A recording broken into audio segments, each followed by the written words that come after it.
신앙의 길에서 자주 부딪히는 벽이 있습니다. 그 벽이 무엇이냐? 내가 이해가 되느냐라는 문제입니다. 우리 사람들은 이해가 되어야 움직이고 또 납득이 되어야 순종하려고 하는 모습이 있습니다.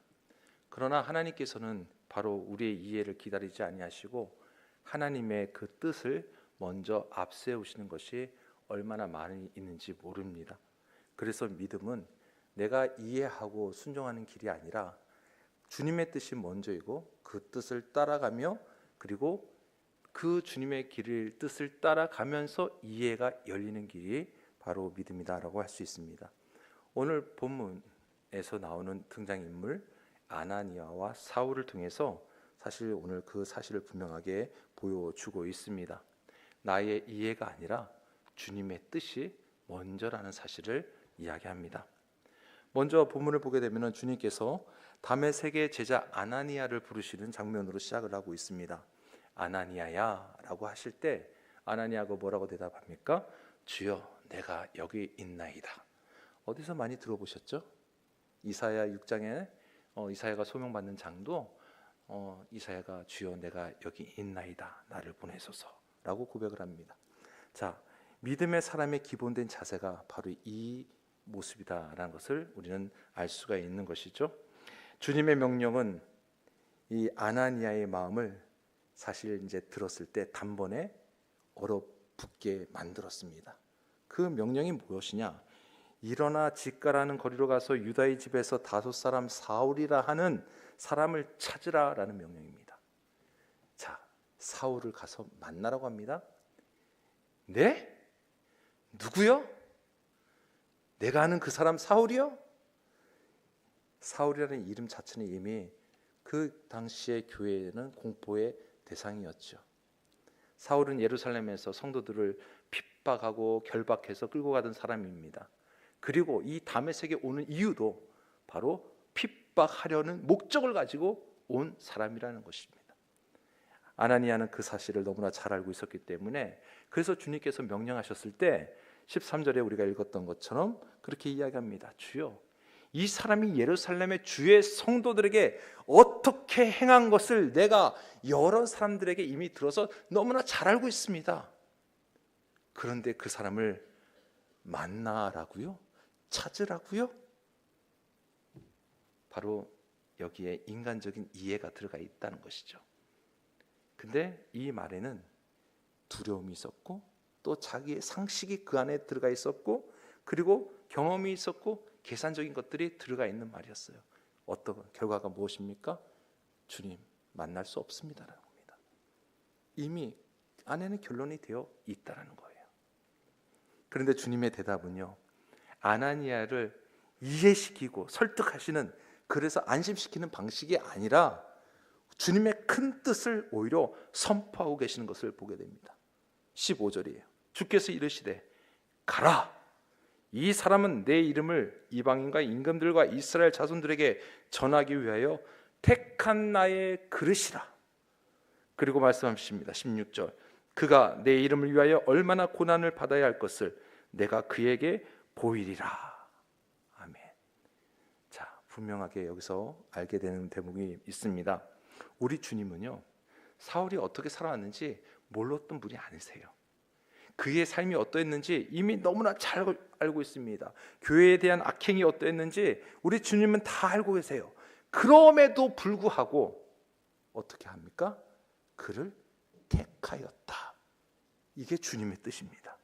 그리고 이것이 주님의 은혜라 할 수가 있습니다. 과거를 있었던 나쁜 일들을 없었던 것처럼 다 덮어버린다는 의미가 아니에요. 사실 그렇게 택하여 주신 자 하나님께서 세우시고 그리고 그 사람에게 가야 할 길은 어떤 길이었느냐? 고난의 길이었다는 것을 바로 이야기하고 있습니다. 사울은 다메섹 도상에서 예수님을 만났습니다. 주님을 만났어요. 그리고 주님을 만난 이후에 그가 단번에 편안한 삶으로 들어가는 그런 삶이 아니라 오히려 고통을 받지만 그 고통이 사실 그에게는 새 생명을 얻고 또한 새 십자가를 지는 출발점이 되었다는 것이에요. 주님은 이야기하십니다.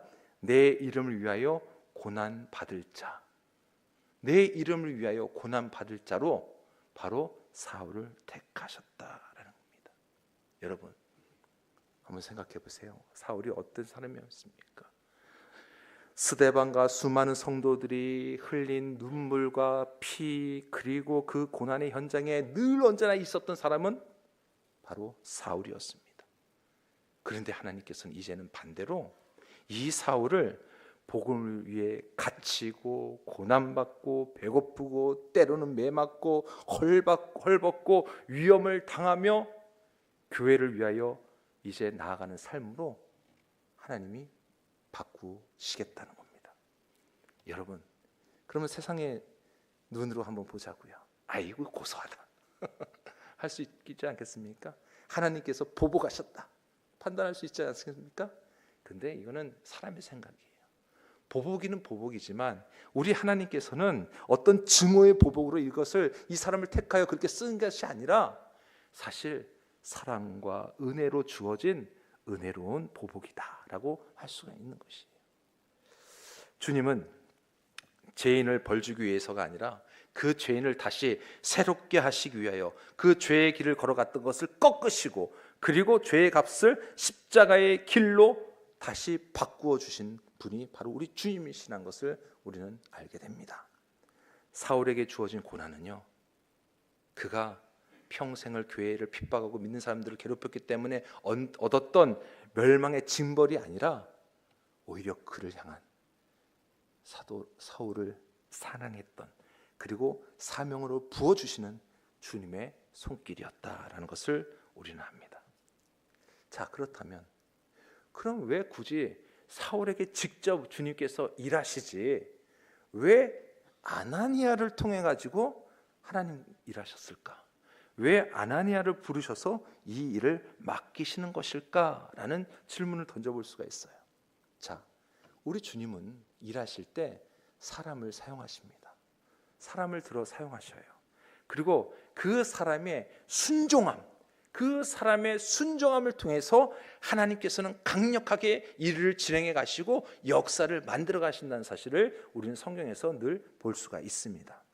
그렇기 때문에 어떤 의미에서 이 아나니아의 순종, 처음에는 아유 주님 누구요? 사울이요? 그 사람이 어떤 사람인데요? 이미 그 마음속에는 결정이 낸 거예요. 싫어요. 만나기 싫어요. 찾아가기 싫어요. 그런데 하나님은 아나니아의 순종함을 통해서 바로 변화를 일으키신다는 거예요. 어찌 보면 아나니아는 촉매자의 역할을 하는 겁니다. 촉매자가 무엇입니까? 그 스스로는 어떤 변화를 일어나지 않지만 그 주위의 것을 변화시키는 어떤 그 돕는 역할을 하는 게 우리가 촉매자라고 이야기하지 않습니까? 바로 아나니아를 그렇게 사용하십니다. 그래서 성경에 보면 아나니아가 그 뒤로 언급이 잘 많이 없어요. 이 대목에서 특별히 하나님께 쓰임 받고 있는 모습을 볼 수가 있어요.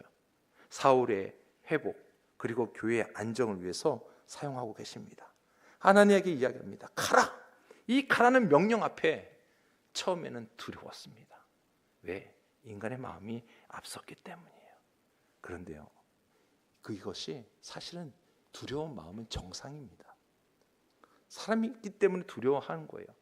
믿음의 사람, 하나님의 사람도 여러분 두려움을 느낄 수 있어요. 그건 당연한 겁니다. 그런데 다른 점이 있습니다. 뭐냐? 믿음의 사람은 완전히 두려움 없는 사람이 아니라 그 두려움을 안고 주님의 말씀에 붙들려서 가는 사람이 바로 믿음의 사람인 거예요. 그래서 여러분 어떤 두려움이 있습니까? 여러분 걱정거리 있죠? 그 두려움을 가지고 주님 앞에 나아가 주님의 말씀에 의지하여 함께 달려가실 수 있기를 소망합니다. 그 말씀을 붙드는 사람이에요. 어느 순간 그 두려움은 반드시 사라지게 됩니다. 자, 아나니아의 마음을 바꾸게 된 결정적인 이유가 한 가지를 뽑으라고 한다면 그 한 가지가 뭐였을까? 결국에는 주님의 뜻이라는 것을 알았기 때문이에요. 주님께서 분명하게 말씀하셨어요. 내가 택한 그릇이라. 야, 암만 생각해도 그 사람이 아닌데, 암만 생각해도 쓰임 받을 사람이 아닌데, 암만 생각해도 우리를 핍박했던 저 사람을 어떻게 주님께서 사용하신다고? 아닌데. 아니에요. 주님이 말씀하시니 내 뜻이다라는 거예요. 나의 택한 그릇이다. 그러니 아나니아는 한순간에 그의 모든 것들이 내려놓을 수밖에 없었습니다. 아나니아의 눈에는 사울은 위험한 자였어요. 그런데 예수님의 눈에는 택한 그릇으로 사용하신다는 거예요. 여러분, 이것이 우리 다시 한번 깨닫게 되는 부분입니다. 주님께서 보시고 주님께서 사용하시는 사람이 진짜 사람이에요. 어떤 사람? 믿음의 사람입니다. 그리고 우리가 가지고 있는 미래에 대한 그 판단하는 것들도 있지 않습니까? 그 미래에 대해 판단할 때도요, 우리 사람으로 생각으로 판단할 수도 있겠지만 사실 주님이 정하신 그 미래, 주님의 뜻대로 나아가는 미래가 진짜 미래인 것이에요. 그런데 우리가 그 주님의 그 뜻과 미래를 다 알 수는 없지 않습니까? 그래서 우리는 매일매일 주님, 내 이해가 먼저가 아니라 하나님의 뜻이 먼저이고 그 뜻을 제가 깨닫기를 소망합니다라고 기도할 수밖에 없는 이유입니다. 자, 아나니아는요, 그렇게 깨닫고 나서 이제 가라고 했던 그곳으로 가서 들어갑니다. 근데 들어가서 이제 사울을 만났을 때에 이 17절에 보게 되면 아나니아가 떠나 그 집에 들어가서 그에게 안수하여 이르되, 뭐라고 이야기합니까? 형제 사울아. 만나기 전까지는 싫어요, 만날 수 없어요 했던 그 사람이 만나는 동시에 호칭이 형제 사울아라고 부르고 있다는 겁니다. 여러분, 이것이 어떻게 가능했겠습니까? 어떻게 이게 가능할까요? 한번 생각해 보세요. 그렇게 핍박하는 사람이었고, 그렇게 교회를 핍박하고 그리스도인들을 잡아가는, 어찌 보면 나랑 상관없지만 그래도 나도 그리스도인이니 그리스도인을 핍박하는 저 사람을 보면 사실 북받쳐오르는 악의 감정이 있겠지만 보는 순간 형제라고 부르고 있다는 것, 여러분, 이것이 주님의 능력입니다. 그래서 함께 신앙생활하고 있는 우리 믿음의 성도들, 교회 안에서도요, 우리가 형제자매라고 부르는 이유는요, 바로 주님 때문에 그런 거예요. 형제자매라고 혹시 못 부르시는 분 계십니까? 한번 옆 사람 보시고 나의 자매요, 나의 형제요, 한번 불러보십시오. 표정이 바뀌시는 분 안 계시죠? 여러분, 주님 때문에 우리가 형제 자매로 부르고 함께 지낼 수가 있는 겁니다. 주님 때문에 가능한 거예요. 그래서 교회는요, 혈통과 성격과 또 진짜 그런 어떠한 일치됨이 있어서 만들어진 공동체가 아니라 오직 하나, 예수 그리스도의 보혈의 피로 맺어진 공동체가 바로 교회라는 것을 잊지 마시기를 바랍니다. 예수 그리스도의 보혈의 그 피가 어떤 피입니까? 나도 용서하고 너도 용서하고, 나도 사랑받고 너도 사랑받고, 나도 구원받고 너도 구원받았다. 누구 때문에? 예수 그리스도의 보혈의 피로 말미암아. 그래서 형제 자매인 거죠. 아나니아는 사울을 잘 알지 못했습니다. 그렇지만 주님 안에서 결국 깨닫게 돼서 형제라고 부를 수 있었다는 것. 그래서 여러분, 진짜 믿음은 뭐냐? 진짜 믿음은 그 공동체 안에 아름다운 관계를 새롭게 만들어가는 게 믿음입니다. 그래서 교회는요, 당연히 이 믿음 안에서 아름다운 성도의 교제가 있어야 되는 거예요. 성도의 교제가 다른 게 아닙니다. 성도의 교제 가운데 그리스도를 만나는 것, 여러분, 이것이 바로 중요한 거예요. 이어서 아나니아가 안수를 하면서 이제 그의 눈이, 비늘 같은 것이 벗겨지죠. 그리고 예수님께서 시력을 잠시 막았지만 다시 아나니아를 통해서 그 시력을 회복시켜 주십니다. 이 시력이 회복되는 거 육체에 의한 회복만이 아니라 사실 사울이 그동안 감겨져 있던 영적인 어둠이 떠주는 순간이었다라는 것을 우리는 알아야 합니다. 그동안 그는 어땠습니까? 율법에 얽매인 자였어요. 그래서 율법을 가지고 자신이 열심을 다하여 그 그리스도인들을 핍박하고 교회를 핍박하고 잡아들이는 역할을 이건 하나님의 뜻이야라고 열심히 했지만 사실 그것은 하나님을 대적하는 일이었다는 거잖아요. 그런데 진짜 우리 주님을 만나고 그리고 주님께서 보내신 그 종을 통해서 안수받아서 눈이 떠졌을 때 그가 세례를 받았다라는 겁니다. 세례가 무엇입니까? 세례는 여러분 과거의 삶이 끝나고 그리스도 예수 안에서 이제 새 삶이 시작이 되었다는 것을 상징하는 게 바로 세례인 거예요. 그러니 우리는 다 세례 받았잖아요. 여기 앉아 계신 분들 다 세례 받았잖아요. 그러니 우리는 과거의 삶을 끊어버리고 주님 안에서 새로운 삶을 살아가고 있는, 그리고 ING입니다. 늘 언제나 새로운 삶을 살아가고 있는 그리스도인이라는 사실을 다시 한번 우리는 분명히 잊지 말아셔야 됩니다. 사울은요 성령 안에서 완전히 엎드려졌고 주님을 만났고 주님을 만남으로 다시 이제 그는 영적으로 살아난 주님의 자녀가 되었다는 겁니다. 그뿐만 아니라 오늘 이야기에 보게 되면은 뭐라고 합니까? 19절에 음식을 먹음에 강건하여지니라. 지금 눈이 감겨진 이후로 와서는 잘 먹지는 못했어요. 점점 먹지는 못하니 사람은 약해질 수밖에 없겠죠. 그런데 이제 음식도 먹었다. 그리고 강건해졌다. 무엇입니까? 영육의 강건함을 바로 상징하고 있습니다. 영육의 강건함이에요.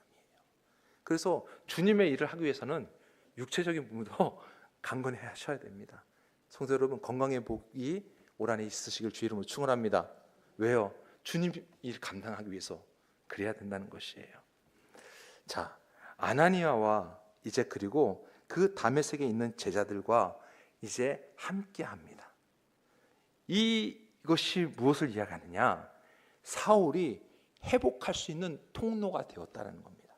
신앙은요, 주님께서는 때로는 공동체를 통해서 일을 하시는데 이 구원은 개인에게 임하지만 그 믿음의 성장과 그리고 성숙하게 성화되어지는 가는 과정의 성숙됨은 공동체 안에서도 자라날 수 있다는 겁니다. 그래서 교회를 강조하고 있는 거예요, 우리 주님이. 때로는 어떤 분들은 그러세요. 저 혼자 열심히 교회 다니고, 저 혼자 신앙생활 잘하고 있습니다. 기독교 방송 듣고 있고요, 라디오 나오는 말씀 잘 듣고 있고요, 혼자 기도 열심히 하고 있습니다. 당연히 뭐 안 하는 것보다 잘하는 거죠. 그런데 주님이 처음에 오셔서 하셨던 일이 무엇입니까? 제자를 부르셨어요. 제자를 부르셨다는 것은 가장 작은 처음 교회를 만드셨다는 겁니다. 교회를 통해서 바로 우리 그리스도인들의 믿음은 성장할 수밖에 없어요. 주님이 그렇게 원하시는 거예요. 자, 20절에 보게 되면은 굉장히 중요한 단어가 나오고 있습니다. 20절에 어떤 단어냐? 즉시로입니다. 즉시로. 사울이 며칠 동안 제자들과 함께 지낸 후에 이제 즉시 회당에 들어가서 예수가 하나님의 아들이심을 전파했다. 여러분, 놀라운 변화인 거예요. 분명히 핍박자였습니다. 핍박자로 오고 있는 사람이었어요. 그런데 그가 회당에 들어가서는 이제 전도자로 바뀌었다는 겁니다. 핍박자가 전도자로. 여러분, 이게 어떻게 가능할까요? 사람이 제일 변하지 않는데요. 사람이 정말 변하지 않는데요. 그렇게 변하지 않는 사람이 왜 이렇게 바뀌었을까? 어떤 교육으로도 안 바뀌고 설득에도 안 바뀌고 환경으로도 안 바뀌고 절대 잘 안 바뀌는 게 사람의 마음인데 이 사람은 왜 이렇게 바뀌었을까? 이유는 하나입니다. 부활하신 예수 그리스도를 만난 결과예요. 그래서 주님을 만나면 바뀌게 돼 있습니다. 주님을 만났다면 바뀌어야 되는 거예요. 예수를 나의 구주로 고백했다면 이제 이 삶이 바뀌어야 돼야 되는 거예요. 내 중심이 아니라, 내 생각이 먼저가 아니라, 내 판단이 먼저가 아니라 하나님께서 기뻐하시는 게 무엇인지, 주님이 원하시는 게 무엇인지를 먼저 생각하고 판단하면서 나아가는 삶이 바로 돼야 된다는 거죠. 하나님이 하셨다는 겁니다. 야, 회당에서 이제 예수가 하나님의 아들이심을 전파하니 얼마나 그 안에 있었던 유대인들은 놀랐겠습니까? 깜짝 놀라는 거야, 사람들이. 21절에 듣는 사람이 다 놀라 말하되, 이 사람이 예루살렘에서 이 이름, 예수의 이름입니다, 예수의 이름을 부르는 사람을 멸하는 자가 아니냐, 여기 온 것도 그들을 결박하여 대제사장들에게 끌어가고자 함이 아니냐. 그런데 저 사람이 지금 뭐 하고 있는 거야? 지금 저 사람이 어떻게 된 거야? 왜 저렇게 바뀐 거야? 사람들은 지금 놀라서 이야기하고 있는 거예요. 여러분, 예수 그리스도를 증거하는 사울이 이 이야기를 들었을까요? 안 들었을까요? 들을 수밖에 없어요. 자신에 대해서 지금 이렇군 저렇군 수근수근 대는 그 이야기를 다 듣고 있는 거예요. 그런데 놀라운 거 22절, 사울은 힘을 더 얻어. 자, 이게 어떤 힘일까요? 자신에서 우러나오는 힘? 아니요. 성령께서 지금 꽉 붙잡고 있는 사울의 모습입니다. 성령이 주시는 능력이에요. 성령께서 감동을 주신 거예요. 그래서 더 힘을 내요. 그래, 너희들이 암만 얘기해봐라. 내 과거의 것을 이야기하면서 나를 지금 어떻게 보면 조롱하고, 아니 너를 어떻게 변했다고 얘기하지만 이제 나는 옛사람이 아니야, 나는 과거의 그 사울이 아니야 하면서 성령의 힘을 얻어서 더 예수를 그리스도라 증언하여 다메섹에 사는 유대인들을 당혹하게 하니라. 아멘. 여러분, 이것이 복음의 권능이요 능력인 줄 믿습니다. 그러기에 오늘 우리 다시 한번 오늘 설교 제목에 돌아가 보면, 나의 이해가 아니라 주님의 뜻이 먼저입니다. 자, 이 말이 사실 오늘 두 사람, 아나니아와 사울에게 그대로 적용이 되는 거예요. 아나니아, 이해되지 못했죠? 납득하기 어려웠어요? 그런데 주님의 뜻이란 걸 알고 난 이후로는 즉시 순종하여 나갔더니 주님의 그 역사를 경험하고 체험하고 되었다는 거죠.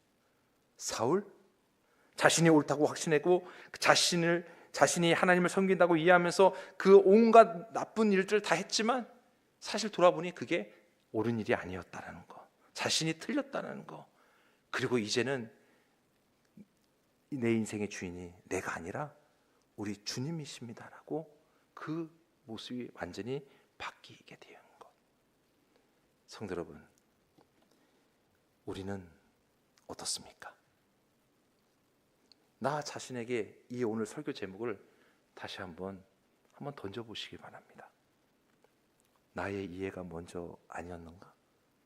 주님의 뜻은 나중이 아니었는가? 우리는 주님 앞에서 다시 한번 돌아보며 다듬어지기를 간절히 소망합니다. 우리는 완벽하지 않아요. 그래서 매일매일 성령께서 나를 다듬어 달라고 기도할 수밖에 없는 것이고요. 그 다듬음 속에서 어떻습니까? 순종함으로 나아갈 때에 그 순종의 역사를 우리는 경험하고 체험할 수가 있게 되는 것이고요. 그리고 또 그 순종하는 나를 통해서 하나님의 역사가 만들어져 간다는 사실을 잊지 마시길 바랍니다. 그리고 무엇보다도 하나님은 교회를 통해서 계속해서 일꾼들을 세워나가신다는 겁니다. 여러분, 어떤 사역을 맡으신 분들만 일꾼이 아니에요. 지금 함께 신앙생활을 하고 있는 여러분 모두가 하나님께서 불러주신 귀한 일꾼들이신 거예요. 그래서 나는 권사님, 어떤 권사님만, 어떤 집사님만, 우리 장로님들만 열심히 하시면 돼. 아니요. 그렇게 말씀하시는 본인이 일꾼이세요. 우리는 그것을 잊지 마셔야 돼요. 그래서 그렇게 세움받은 이들을 통해서 하나님은 지금도 일하신다 사실을 분명히 믿으시길 바랍니다. 사랑하는 성도 여러분, 우리 다시 한번 하나님 앞에 고백할 수 있기를 소망합니다. 어떠한 고백입니까? 하나님, 이제는 내 이해가 먼저가 아니라 하나님의 뜻을 먼저 우리가 붙잡고 그 뜻을 나타내며 나아가기 원합니다. 그러기 위해서는 이제 우리가 해야 할 일이 있어요. 어떤 일입니까? 기도해야 하는 거예요. 기도해야지만 우리가 하나님 뜻을 분별할 수 있는 거예요. 분별의 영이 성령께서 하시는 일입니다. 그래서 그 분별하는 일을 우리가 기도함으로써 우리가 하나님이 기뻐하시는 것을 선택하며 나가는 우리 성도들이 되시고 우리 신성교회가 될 수 있기를 간절히 소망합니다. 하나님은 그렇게 우리와 함께 하십니다. 기도하겠습니다.